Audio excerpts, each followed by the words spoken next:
And the life I'm talking about is the life of God. Takes over that resource base and wastes it. If you know what is good for you tonight, you will sit up, you'll get yourself a jotter, and you'll begin to make notes. It's an evil under the sun.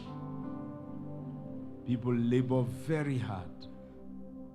People get a BSc, they get a master's, they get a PhD, and then boom, they are gone. And then you wonder, they had achieved everything, but they didn't even have time to express it. There's one lesson to take out of all of this, and that lesson, simply put, is enjoy the time that God has given you on the earth. Basu, good to see you. I spent the whole night listening to Jerry Savelle's funeral. It was held in Kenneth Copeland's Eagle Mountain. And I heard the daughters talking about their father. The eldest daughter said, "This is my daddy's Bible. It was from here he preached his last sermon." And she said, "Jerry Savelle may be gone, but the ministry is not gone." It really broke my heart, and tears began to roll out because, he had only 2 daughters, and they were talking.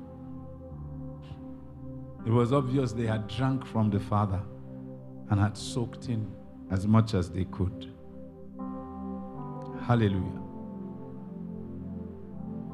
And I told you of this other evil under the sun as one that proceeds from the ruler in Ecclesiastes chapter 10.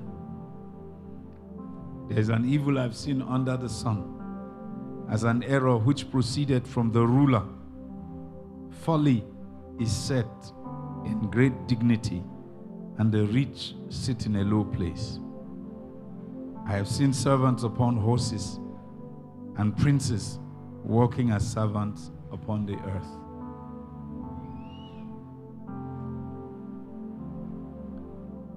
This one is really irksome. It's a touchy one. Servants riding on a horse, and the rulers or princes are the ones holding the reins of the horse for them, making sure they have a stable ride. It's an abomination for a noble to serve his servant in this manner. It's an abomination. It's unacceptable. Jesus told a parable and said, "Which one of you, being a nobleman, when he has gone to the farm with his servant, will return and tell the servant, 'Okay, you go and eat, drink, shower. When you are refreshed, then come and provide for me'?" He said, "No, that's not the order. The order is, although both of you walked and returned, your servant would get water for you to wash, get you food to eat, and then get you rested. Then he can go and take care of himself." Jesus also added to that parable, he said, when we have done the work that we were given to do, we should not take too much credit to ourselves, but we should know that we have only done that which was expected of us as unprofitable service. So to an extent, you are excited about life and your expectations. But in another sense, you are careful, because when riches increase, it says, don't put your heart there. You can easily be fractured. Jessica, try and sit down and be blessed. Hallelujah.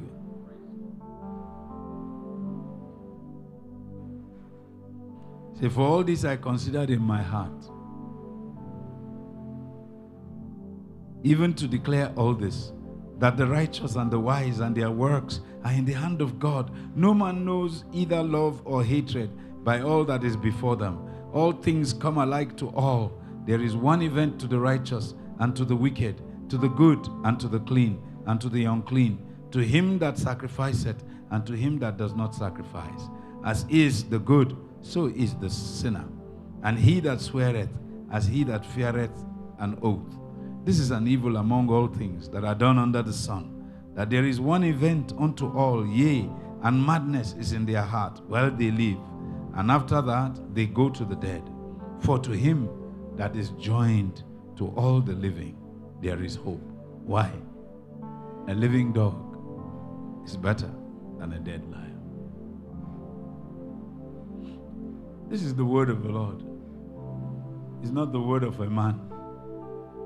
Nobody can craft it. You know, no man can take authority except it is given to him.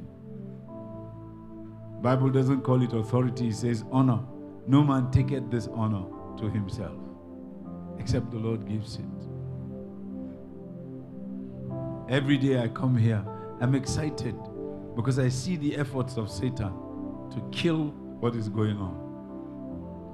And you know what really relaxes me is I didn't choose myself second. I didn't. Neither did you choose yourself.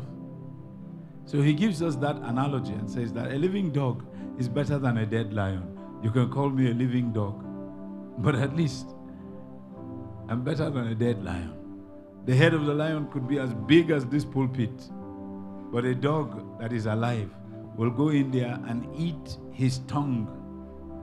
He will eat the tongue of the lion. Hallelujah. But this last evil under the sun, in Ecclesiastes 10 verse 5, is the one that is really terrible. Because it's concerning the ruler. It's concerning who? In Psalms 110, he said, the Lord said to my Lord, sit at my right hand till I've made your enemies your footstool. And I will send the rod of your strength out of Zion with a command to do what? To rule where? In the midst of your enemies. You are born to rule. You are born to rule. This is the law of life. When God created you, He created you to rule. To rule means to subdue, to have dominion.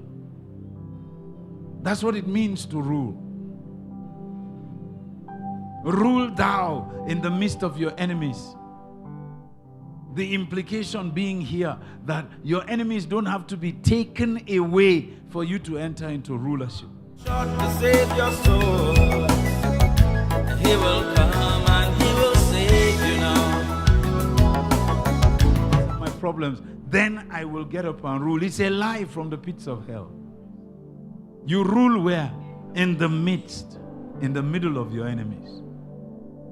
When you are walking through the valley of the shadow of death, that is the time you enjoy God's comfort. His comforting presence. Kenred, write it.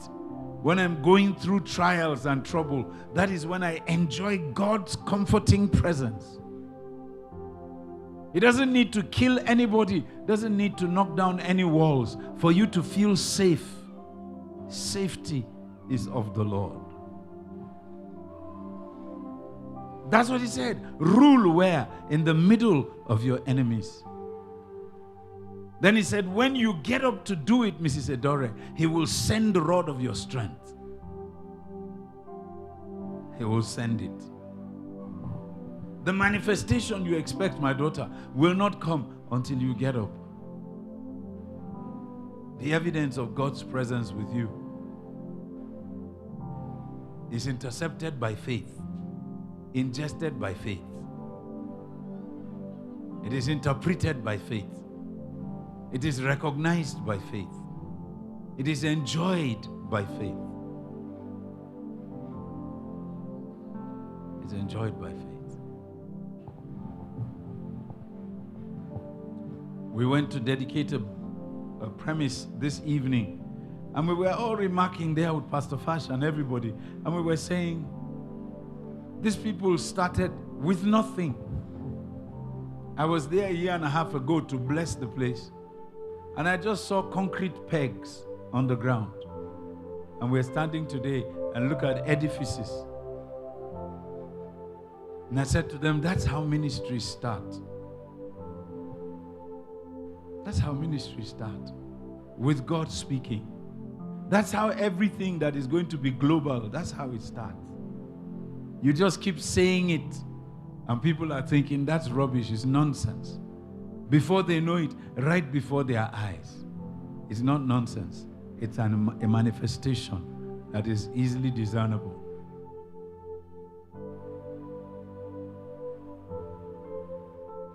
The Lord will send the rod of your strength out of Zion with a command that you should do what? Rule where? You don't wait until your enemies are taken out of the way. I've been a fool like that recently. Every time I sit down, the first things I consider is the reasons why things shouldn't be. And that was folly. Because if God was bothered about the insecurity around you, would he be speaking the profound things he's saying? Huh? Look at the kind of things he has been feeding us with. Powerful. Beyond what you can study. Beyond what you can plan. God is incredible.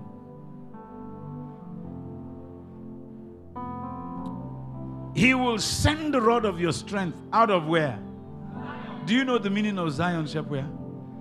It's a parched place. A dry place. Write it.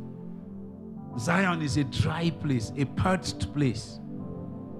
No water. A difficult place. What was God saying? It's like that place called Jehovah Jireh or Jireh. Everybody thinks Jehovah Jireh is God's provision and all of yeah. Or the name of God, the great provider. No. That wasn't it. Abraham stood there, lifted up his knife to sacrifice his only son. And the father said, Abraham, stop. Now I see that you fear nothing else except God. Don't slay the lad. Look behind you. And he turned, and there was a full-grown ram with horns. But the ram was tired of fighting. So Abraham didn't need to struggle with him. The things of God, they don't attract struggle. Because they come in their time. And they are beautiful when they happen. No struggle.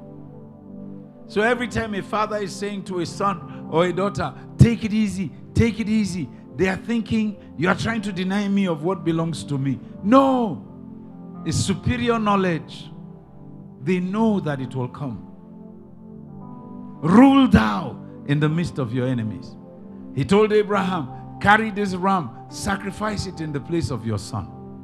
And Abraham loosed Isaac and tied that ram and put him